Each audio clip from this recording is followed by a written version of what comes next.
El expreso alemán de interciudades es uno de los trenes más rápidos del mundo, reconocido por su confort, lujo y seguridad, hasta que descarrila y se estrella a unos 200 kilómetros por hora. 101 personas mueren en 180 segundos. Este es el peor accidente en un tren de alta velocidad. Actualmente, utilizando tecnología computarizada, se puede establecer qué fue exactamente lo que falló. Los desastres no ocurren porque sí. Hay una cadena de eventos críticos. Descubriremos las decisiones fatales en los últimos segundos catastróficos. La tragedia ferroviaria de Eschede.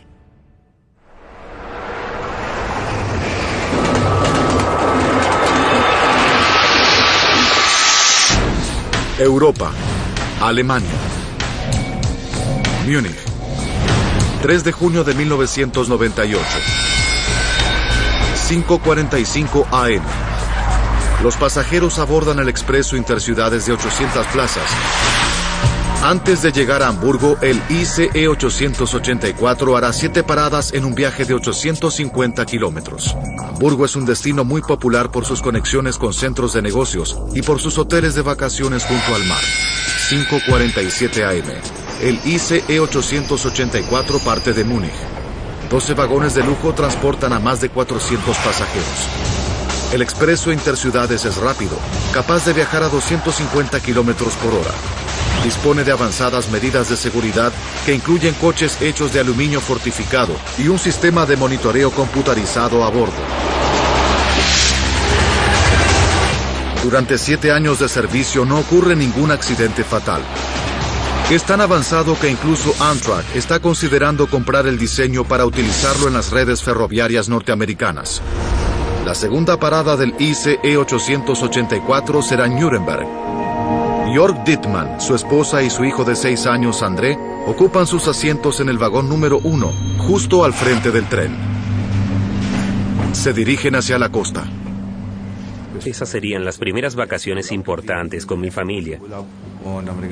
Y por eso dijimos, muy bien, tomémonos un descanso, sin el auto. Porque en un tren uno puede moverse libremente, lo que representa una gran ventaja cuando se viaja con niños. Edith Schafflein también se encuentra de vacaciones. Ella aborda el vagón número 5 en el medio del tren.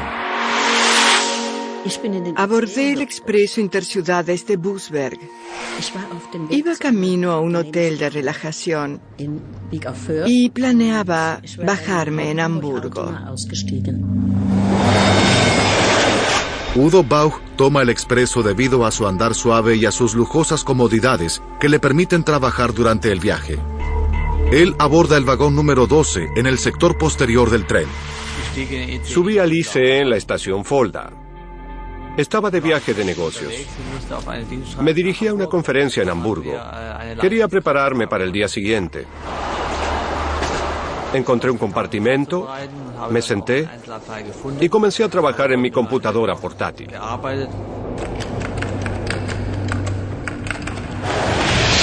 El tren alemán de alta velocidad ICE es un prestigioso proyecto de un país afamado por sus obras de ingeniería. Es puesto en funcionamiento el 2 de junio de 1991 en una celebración fastuosa. Se trata de algo más que de un nuevo tren. Con la caída del muro de Berlín 2 años antes, el avanzado ICE simboliza un futuro brillante para una Alemania unida. Una rutinaria velocidad de 250 kilómetros por hora promete acortar significativamente las horas de viaje. Sin embargo, su velocidad y su seguridad no son los únicos atractivos. También lo es su lujo. Los vagones tienen aire acondicionado. Sus asientos están equipados con audífonos y ofrecen varias opciones musicales. Algunos incluso tienen pantallas de televisión. Si este tren luce como la cabina de clase ejecutiva de un avión, es porque eso fue lo que sus diseñadores deseaban. El ICE instantáneamente hace furor entre los pasajeros. A tan solo 2 años de su lanzamiento, más de 65,000 personas utilizan sus servicios a diario, muchos atraídos por su velocidad, confort y conveniencia. Que tuviera alguna falla era inconcebible. 10:56 AM. A 5 horas de comenzado el viaje, los 400 pasajeros a bordo del ICE 884 se encuentran a tan solo 40 minutos de Hamburgo, su destino final. Hasta el momento todo se desarrolla normalmente. Sin embargo, algo está por cambiar.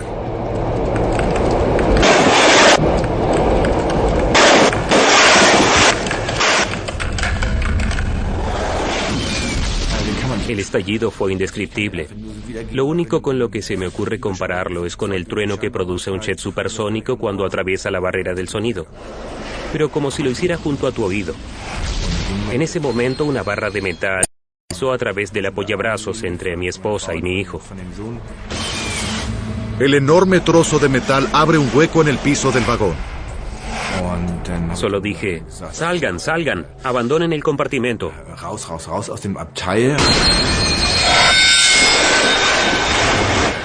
En el resto del tren se escucha el estallido, pero nadie tiene idea de lo que ocurre en el vagón número 1. Edith Schafflein está en el vagón 5, en el medio del tren. De pronto hubo un ruido impresionante. La gente que se encontraba en el mismo vagón que yo se sobresaltó y se preguntaba qué ocurría. Pero de pronto volvió la calma. El tren continuó su recorrido tranquilamente. Por lo tanto, todos volvieron a su sitio. En el sector posterior del tren, en el vagón 12, Udo Bauch está absorto en su trabajo. No oí nada, a diferencia de otros pasajeros que informaron haber oído ruidos. Pero es probable que fuera debido a que estaba muy concentrado. Estaba trabajando en mi computadora. 10:57 AM. El dañado tren aún continúa viajando a una velocidad de 200 kilómetros por hora a través del país, con una enorme barra de metal atravesada en el piso del vagón 1 y alojada entre 2 asientos. Jörg Dittmann reacciona de inmediato. Guía a su esposa y a su hijo para dejar el vagón averiado y parte a alertar a la tripulación acerca del accidente. Hallé al personal del tren en el vagón 3. Llegar hasta él pareció una eternidad. Sentí como si tuviera que correr toda la longitud del tren. El trayecto se hizo interminable. Fue terrible. Sin embargo, el personal del tren le informa a Jörg que, de acuerdo a las normas de la compañía, él debe investigar el incidente antes de estar autorizado a activar los frenos de emergencia. Jörg lo acompaña hasta el vagón número 1 para inspeccionar los daños. Les toma un minuto llegar hasta allí. 10:58 AM. El ICE 884 con 400 pasajeros a bordo se aproxima a la ciudad de Eschede a unos 200 kilómetros por hora.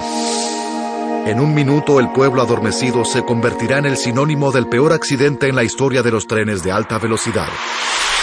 Una de sus residentes, Erika Karl, se encuentra en su hogar con su esposo. Su casa se encuentra junto a un puente, a solo 20 metros de las vías del ferrocarril.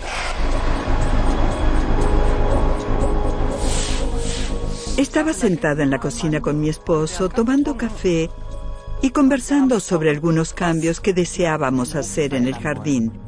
Era un lindo día de verano. No había indicación alguna sobre lo que ocurriría.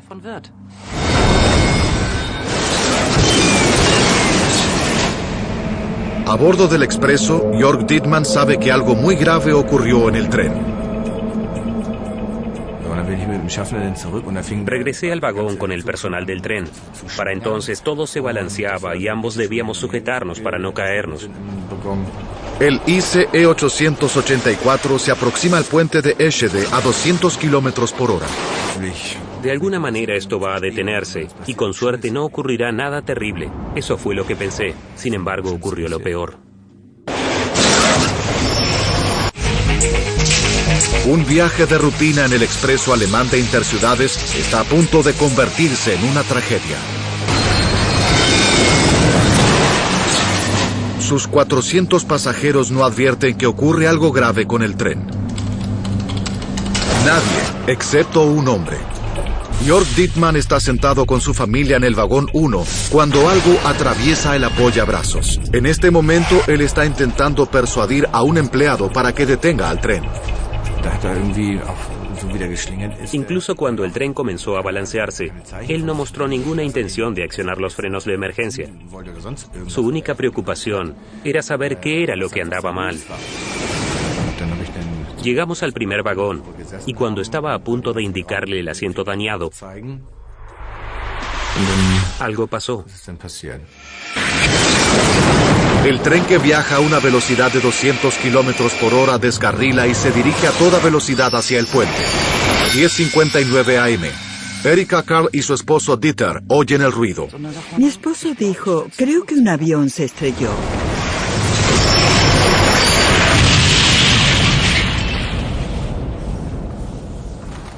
Entonces hubo un silencio mortuorio. Ni siquiera las aves cantaban.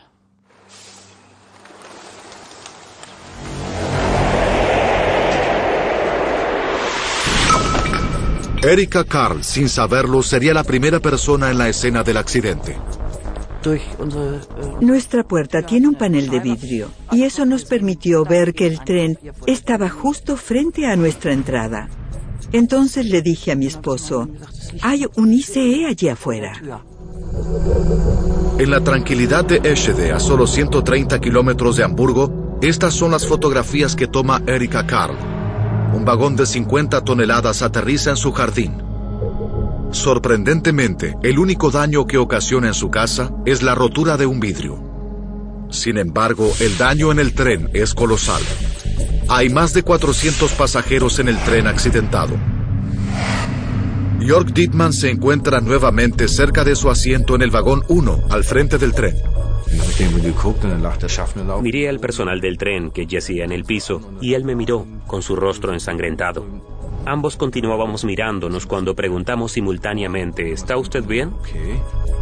Increíblemente, el empleado del tren, Jörg, y su familia solo sufren heridas superficiales y pueden abandonar el tren caminando. Sin embargo, más allá del primer vagón, Edith Schafflein y Udo Bauch se encuentran gravemente heridos, al igual que otras más de 100 personas. 11:05 AM, 6 minutos después del accidente. Mientras los servicios de emergencia llegan, comienza a distinguirse la enormidad del desastre. Las primeras noticias revelan que el puente de 300 toneladas que se encuentra sobre la calle colapsó. La devastación es abrumadora.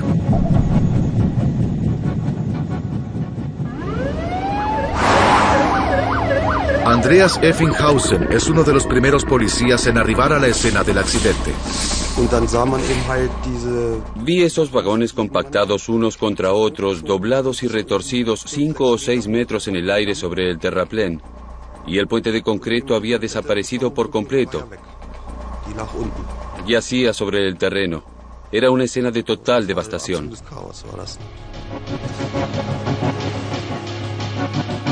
Ocho vagones del expreso se concentran en un área tan pequeña como el largo de un solo vagón.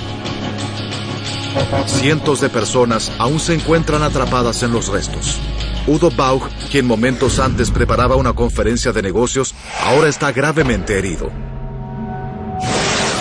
Estaba allí, con mi pierna paralizada, asustado y pensando que iba a morir. Andreas Effinghausen oye los pedidos de ayuda de Bauch, pero no puede sacarlo de entre los restos. Hice contacto con uno de los líderes del grupo. Le comenté que había hallado a un hombre gravemente herido en el tren. El equipo de rescate envía equipamiento especializado. Tuvieron que cortar el techo para sacarme de allí. Yo estaba agonizando. Los paramédicos me proporcionaron analgésicos muy fuertes, pero los efectos secundarios de las drogas hicieron que dejara de respirar temporariamente. Entonces, entré en coma. Luego de eso no recuerdo nada más acerca del rescate, ni de cómo terminé en un helicóptero, ni de cómo fui trasladado. No recuerdo absolutamente nada. 11:25 AM. Conteos iniciales estiman que hay un número de 40 muertos y 40 heridos graves. Edith Schafflein está atrapada en el vagón 5 con heridas en sus piernas. Entonces llegó el primer bombero y me preguntó cómo estaba. Le dije que estaba bien. No podía sentir ningún dolor a causa del shock. Luego me ayudó a salir por la ventana del otro lado del vagón. A pesar de sus heridas, Edith Schafflein puede trepar hasta la ventana para escapar y ser trasladada al hospital. Para la 1:45 p.m., el equipo médico daba tratamiento de emergencia en el lugar de los hechos a 87 personas. 27 de ellos, en estado crítico, son trasladados hacia el hospital en helicóptero. El equipo de rescate no tiene idea sobre cuánta gente aún hay atrapada en el tren. Sin embargo, mientras hay una pequeña esperanza de encontrar sobrevivientes, la operación continúa, mañana, tarde y noche. Durante la noche, el equipo de rescate descubre los cuerpos de 2 trabajadores del ferrocarril. Estaban realizando trabajos rutinarios de mantenimiento sobre las vías del tren. El número de muertos asciende a 81. Durante las próximas 48 horas, los servicios de emergencias continúan su búsqueda desesperada, pero no encuentran a nadie con vida. El sábado a las 6:42 a.m., casi 3 días después del accidente, se suspenden las operaciones de rescate. 101 personas muertas y 105 heridos es el resultado del peor accidente en el mundo de un tren de alta velocidad. Lo impensable ocurre, y el orgullo de la tecnología alemana yace en ruinas. El Expreso Interciudades es uno de los trenes más rápidos y lujosos de Europa y es utilizado diariamente por 65.000 pasajeros. En cuestión de segundos, un registro de seguridad intachable se desvanece en un accidente devastador. En la actualidad, al recrear los eventos de ese terrible día y al profundizar la investigación, puede revelarse lo que realmente sucedió. Una simulación realizada en una avanzada computadora permitirá observar el corazón de la zona del desastre. A horas del impacto, las noticias dan una explicación demasiado simple con respecto al accidente. Los primeros informes afirman que el tren colisionó con un automóvil que se encontraba sobre las vías. Un auto atravesó el guardarraíl del puente. Es una posibilidad en 1.000.000. A los investigadores se les informa que 20 minutos antes del accidente fue visto un automóvil estacionado sobre el puente, sobre las vías.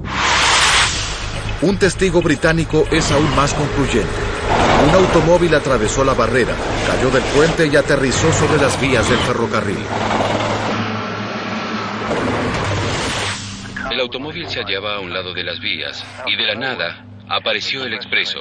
Es decir, nadie podía creerlo. El tren no tuvo oportunidad de detenerse. Todo derivó en un accidente colosal que pareció durar una eternidad. Durante las operaciones de limpieza, esta teoría parece creíble ante el descubrimiento de un vehículo debajo de los restos del tren. Pero mientras los investigadores examinan con más profundidad el sitio del accidente, los forenses recaban evidencia que contradice las versiones del testigo.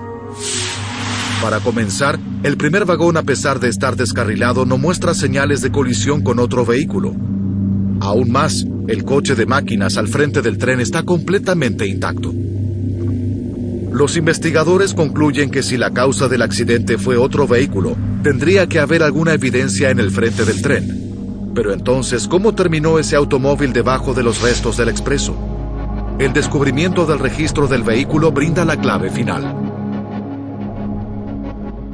Jürgen Figer, quien luego llevaría adelante un proceso en los tribunales de Eschede, explica. Al comienzo hubo un rumor acerca de que el accidente fue causado por un vehículo que cayó del puente. Sin embargo, pronto se descubrió que el automóvil en cuestión era utilizado por los empleados de la compañía de ferrocarriles, quienes estaban trabajando cerca de las vías en ese momento y que también fueron víctimas del accidente. Los 2 hombres dejaron el vehículo sobre el puente mientras trabajaban debajo de este. En realidad fue el impacto del tren contra el puente lo que causó que el auto cayera y fuera sepultado por los restos del tren. No tuvo nada que ver con el accidente. Un misterio resuelto. Pero si el automóvil no causó el accidente, ¿qué fue? La primera pista no proviene del lugar del impacto, pero a 6 kilómetros de allí sobre las vías se encuentran algo. Esta tarde los investigadores hallaron vías dañadas a unos 6 kilómetros antes del puente. Se hallaron daños en las vías a unos 6 kilómetros. Los investigadores hallan marcas sobre las vías y cerca de ellas. ¿Pudieron estas vías a unos 6 kilómetros del accidente estar vinculadas con las causas del desastre?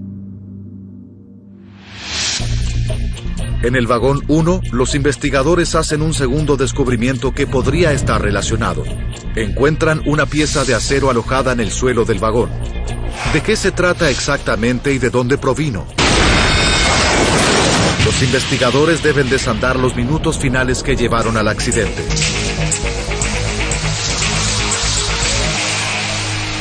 180 segundos antes del impacto, Jörg Dittmann está sentado con su familia en el vagón delantero. Mirábamos por la ventana y entonces oímos un estruendo increíble. Solo dije, salgan, salgan, abandonen el compartimento.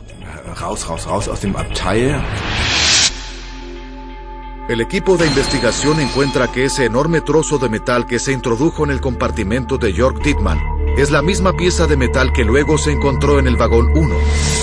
¿De dónde proviene?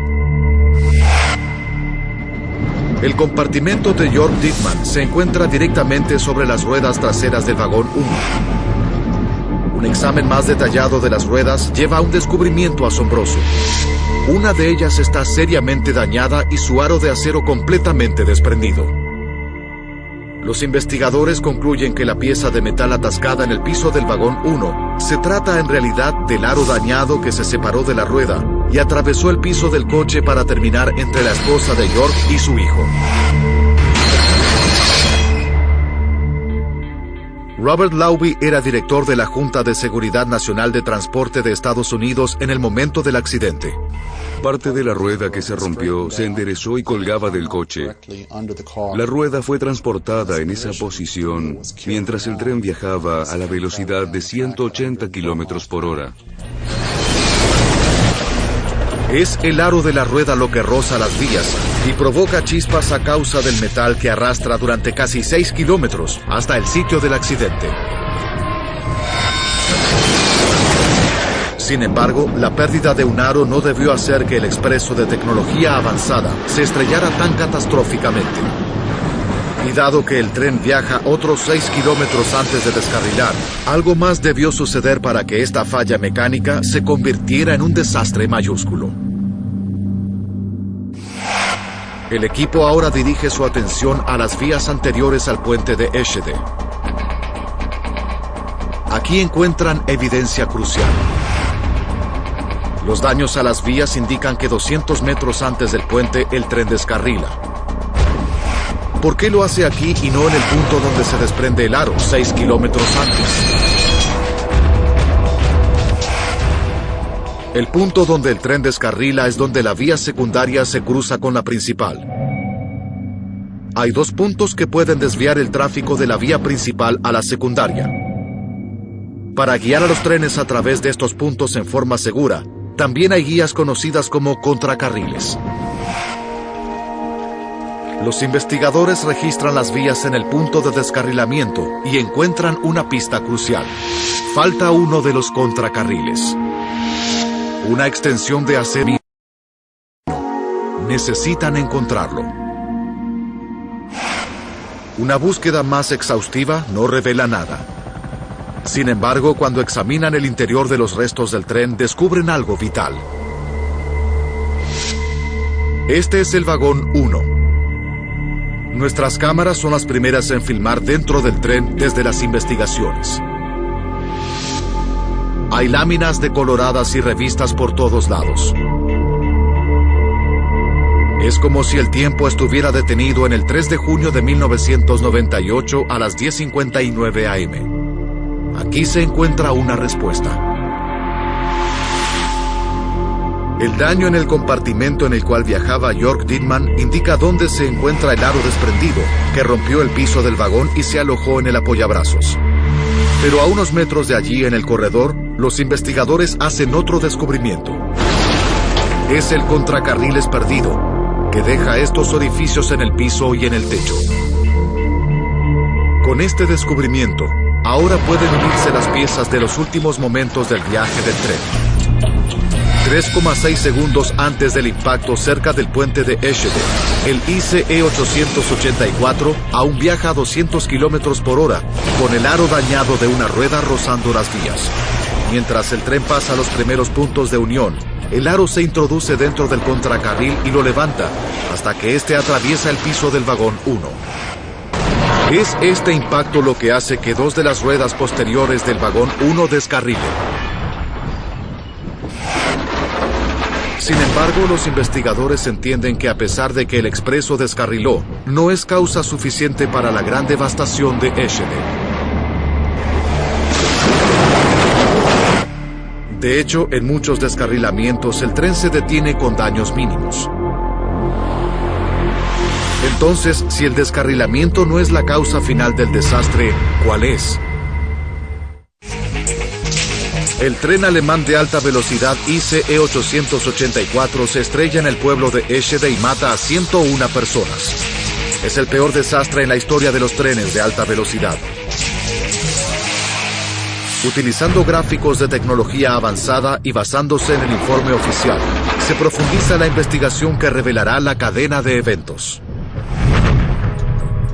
Los investigadores saben que el aro de metal de una de las traseras se rompe y atraviesa el piso del vagón 1 cuando el tren se aproxima al puente.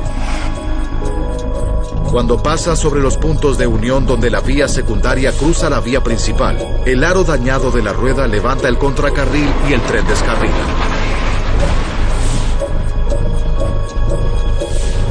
Aún así, el tren debió detenerse sin problemas, pero la cadena fatal de eventos continúa.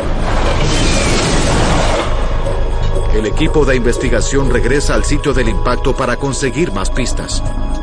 Examinan el segundo set de puntos de unión que anteceden al puente y encuentran algo extraordinario. Hay evidencia que sugiere que luego de los puntos de unión, el expreso comienza a andar sobre dos pares de vías diferentes, sobre la principal y sobre la secundaria.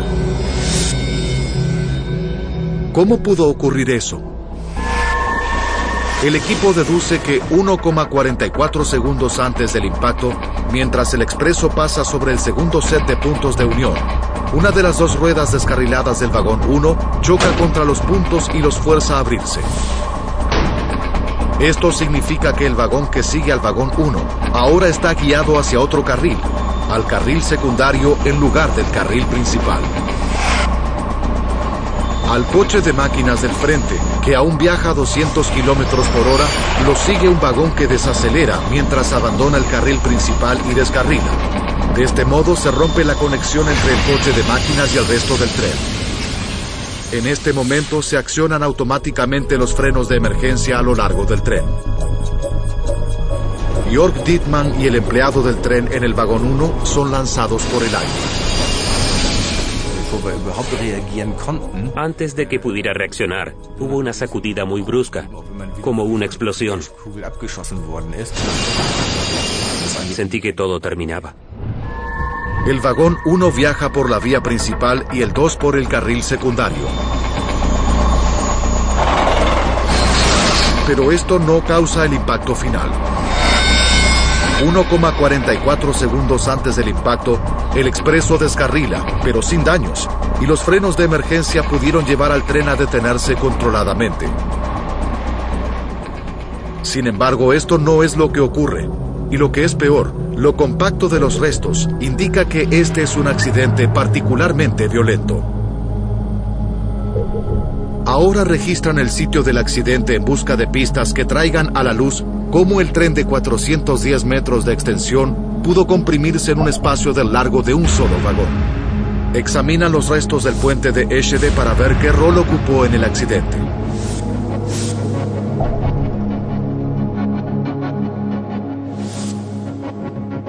El puente está apoyado sobre columnas de concreto que se encuentran a 2 metros de las vías.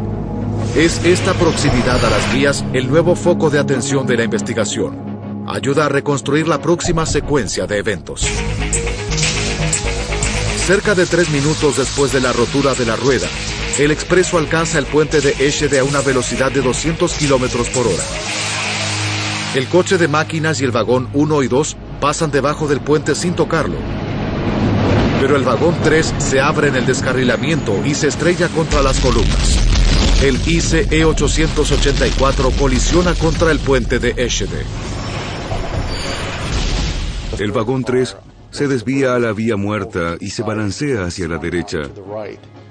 En ese momento, impacta contra el soporte del puente y derrumba las columnas. Cuando el coche 3 destruye las columnas, el puente colapsa. El coche 4 alcanza a pasar el puente caído y se catapulta de las vías para estrellarse contra unos árboles cercanos. Mientras el coche 5 pasa bajo el puente colapsado, se estrella contra toneladas de concreto caído y la mitad posterior se destruye totalmente. Edith Schafflein viaja en la mitad anterior del coche 5. No hubo tiempo de pensar. Oí el estruendo y fui arrojada por el aire. Fui catapultada de izquierda a derecha. Vi que las ventanas se hacían añicos y que el tren se retorcía. Era imposible imaginar cómo podía destruirse de esa manera, totalmente destrozado. Inmediatamente detrás del vagón 5, el vagón comedor se estrella a una altura de 15 centímetros por encima del puente caído. Los restos ahora bloquean el camino de los 6 vagones restantes y el sector posterior del coche de máquinas, que viaja a unos 200 kilómetros por hora, se estrella contra los restos. Udo Bauch está en el vagón de pasajeros número 12. Hubo un gran estruendo, como nunca oí en mi vida. Y luego todo ocurrió muy rápidamente. Volé dentro del compartimento, de izquierda a derecha, de arriba hacia abajo, hasta que aterricé agonizante. 101 personas mueren en el accidente de Eschede. Parece ser el resultado de una trágica cadena de eventos. Una rueda dañada, algunos puntos de unión, un puente. Todo combinado crea el mayor desastre en la historia de los trenes de alta velocidad.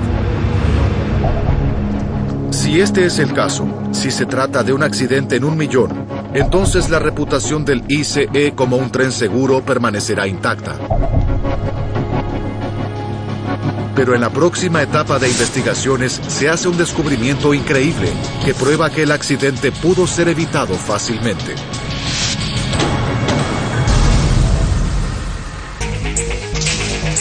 El expreso alemán de alta velocidad ICE se estrella, mata a 101 personas y todo por una rueda defectuosa.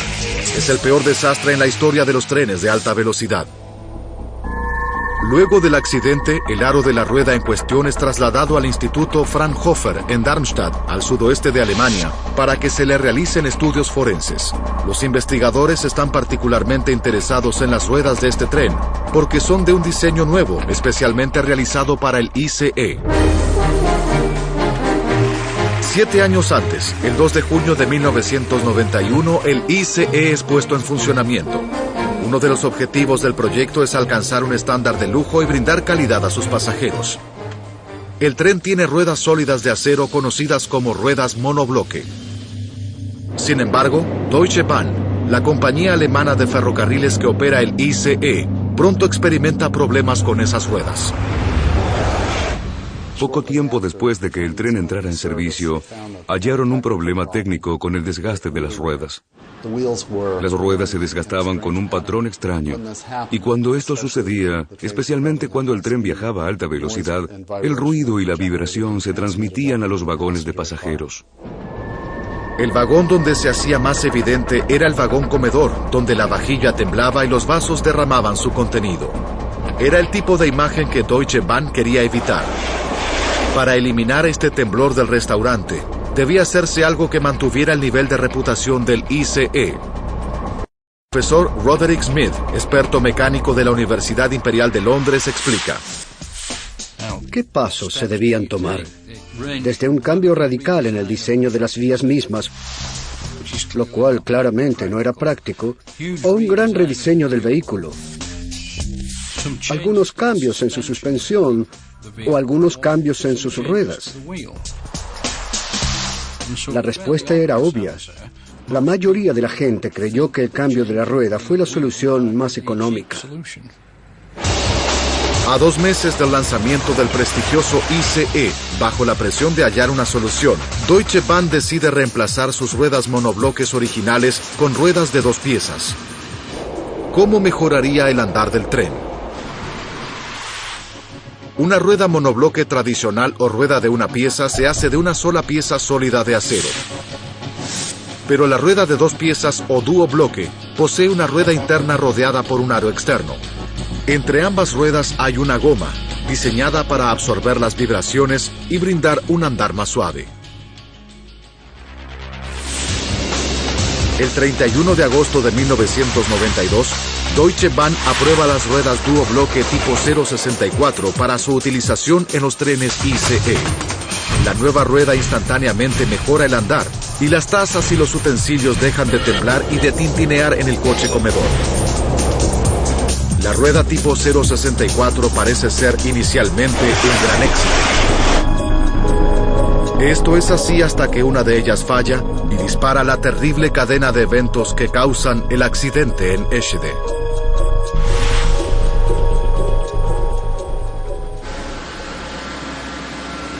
Los científicos del Instituto Fraunhofer están ansiosos por descubrir si hay una falla inherente en este tipo de rueda que pudo causar más accidentes. Utilizan sofisticados aparatos de testeo que simulan el desgaste total de la vida útil de la rueda en cuestión de días. Mientras examinan el aro dañado del tren de la tragedia de Eschede, hacen un descubrimiento alarmante. El aro de la rueda se fracturó debido a la fatiga del material. En pocas palabras, la fatiga ocurre cuando el movimiento se repite una y otra vez, causando una rotura por tensión en un punto débil del metal. Hay ejemplos de estos sucesos diariamente. Este clip es un buen ejemplo. Si se dobla repetidamente, un pequeño número de veces, puede romperse fácilmente. Esto es lo que sucedió en el interior del aro de la rueda dañada en el accidente de Eschede. La rueda de un tren se flexiona suavemente cada vez que gira, debido a la tremenda carga que recibe al soportar el tren en movimiento. Estos movimientos son minúsculos, pero la constante flexión del metal puede finalmente, al cabo del uso, causar la destrucción de la rueda debido a la fatiga del metal.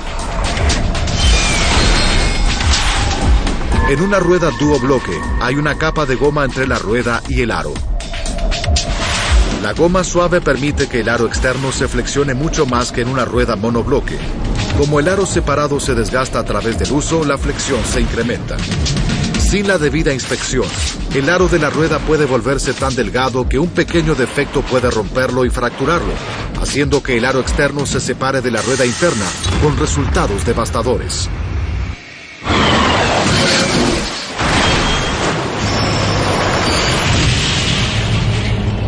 En el caso del ICE 884, esto es exactamente lo que ocurre.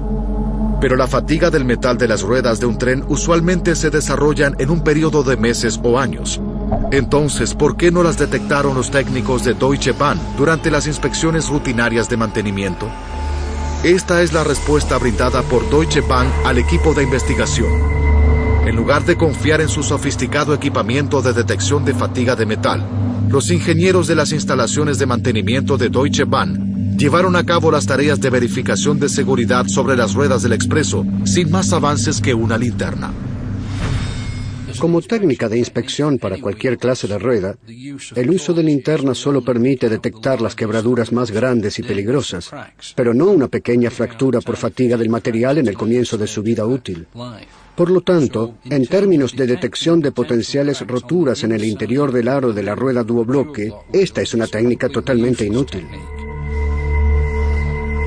Los ingenieros de Deutsche Bahn de Múnich también llevaron a cabo algunas pruebas con sus máquinas de testeo de alta tecnología, pero la información fue considerada poco confiable, a pesar de que el equipo arrojaba mensajes de error constantemente.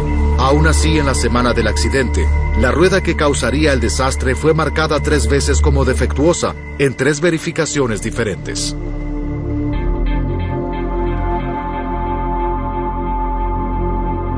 Cuando los investigadores bajan los informes de mantenimiento del tren de la computadora de a bordo, hacen otro descubrimiento asombroso. Encuentran que desde el mes de abril, 2 meses antes del accidente, los inspectores y otros empleados del tren reciben 8 quejas diferentes acerca de ruidos y vibraciones inusuales provenientes del carro que lleva la rueda defectuosa. Deutsche Bahn no reemplaza la rueda. Las ruedas de este tipo se usaron durante 40 años, pero las ruedas duobloque de Deutsche Bahn son de un nuevo diseño y nunca fueron utilizadas en trenes de alta velocidad anteriormente. De hecho, las ruedas duobloque suelen hallarse tradicionalmente en uno de los transportes sobre rieles más lentos, el tranvía. En julio de 1997, casi un año antes del accidente de tren en Eschede, la compañía que opera la red de tranvías en la ciudad alemana de Hannover descubre peligrosos casos de fatiga del metal en sus ruedas duobloque, a pesar de que sus coches viajan a una velocidad de solo 24 kilómetros por hora. Deciden cambiar sus ruedas duobloque más frecuentemente, mucho antes de que la fatiga de material pueda desarrollarse. La compañía de tranvías se pone en contacto con otros operadores de transporte sobre rieles con ruedas duobloque para informarles acerca del problema de la fatiga del metal y de su simple solución. En el otoño de 1997, solo meses antes del accidente de Eschede, notifican sobre esto a Deutsche Bahn. Según la compañía de tranvías, Deutsche Bahn afirmó no haber experimentado este tipo de problemas. Los investigadores comienzan a cuestionar los procedimientos de inspección de Deutsche Bahn sobre las ruedas de duobloque tipo 064. El 8 de agosto de 2002 comienza el juicio contra 3 ingenieros acusados de homicidio por negligencia. El resultado del juicio sorprende a todos y asombra al público alemán en general. La investigación sobre las causas del accidente de Eschede revela que trágicamente 101 personas mueren debido a que las inspecciones sobre la rueda que provocó el accidente fueron inadecuadas. 3 individuos, 2 ingenieros de Deutsche Bahn y un empleado del productor de ruedas BBB, son acusados de homicidio por negligencia y de daños físicos a las personas. La defensa de los ingenieros afirma que ellos siguieron las técnicas estándar de la época y que la fractura de la rueda no podía predecirse. Deutsche Bahn no se encuentra en el banquillo, ya que en Alemania solo las personas pueden ser llevadas a juicio, no las compañías. Luego de 8 meses, el juicio termina en controversia.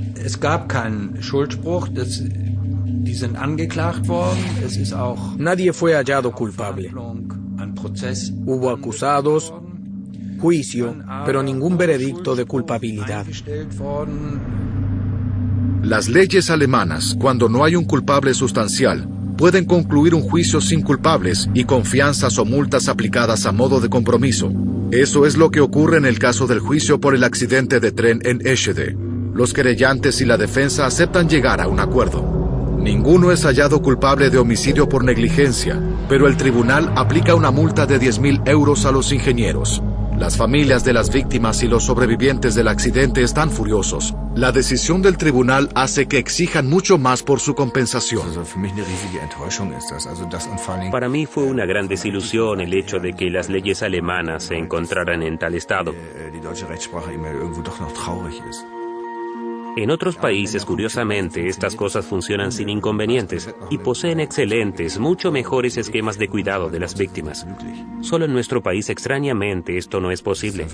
Parece increíble. Poco después del accidente, Deutsche Bahn comenzó a realizar pagos de motu propio a las familias que perdieron a sus seres queridos en el accidente. El monto fue de 30.000 marcos alemanes por cada persona fallecida. Este ofrecimiento fue tomado con indignación por muchas personas. 30.000 marcos por cada persona muerta. Parece una broma. Deutsche Bahn posteriormente llegó a un arreglo financiero con muchas de las víctimas, pero para Edith el dinero tiene un efecto muy limitado sobre su calidad de vida. Todos los tendones de mis piernas se quebraron totalmente y aún tengo problemas con eso. Todavía hoy debo hacer muchos esfuerzos cada día. Inmediatamente después del accidente, Udo Bauch pasa 17 días en estado de coma. Actualmente está discapacitado y no puede trabajar.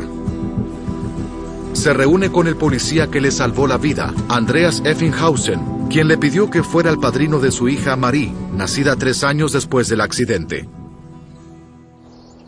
Agradecido por estar con vida, Udo construye un altar conmemorativo.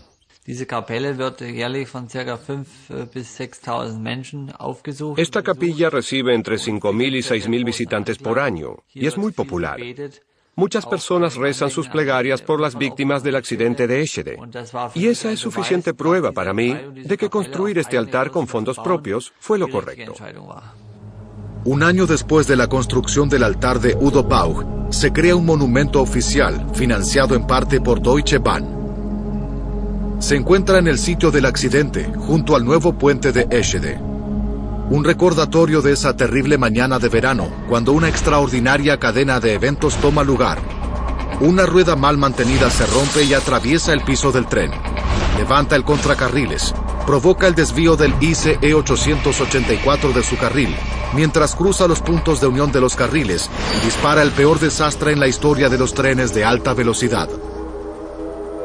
Actualmente, Deutsche Bahn reemplazó todas las ruedas duobloque tipo 064 por las tradicionales ruedas monobloque e insiste en que las ruedas y las inspecciones cumplían con los estándares requeridos de la época y que los ingenieros no podían predecir la fractura de la rueda. En noviembre de 2002, Deutsche Bahn asegura haber pagado 25 millones de euros en compensación a los familiares de las víctimas y a los sobrevivientes del accidente. Desde la colocación de las ruedas monobloque, los trenes ICE de Deutsche Bahn recorrieron millones de kilómetros anuales sin problemas, y la popularidad de los viajes en transportes de alta velocidad sobre rieles a través del mundo continúa en ascenso.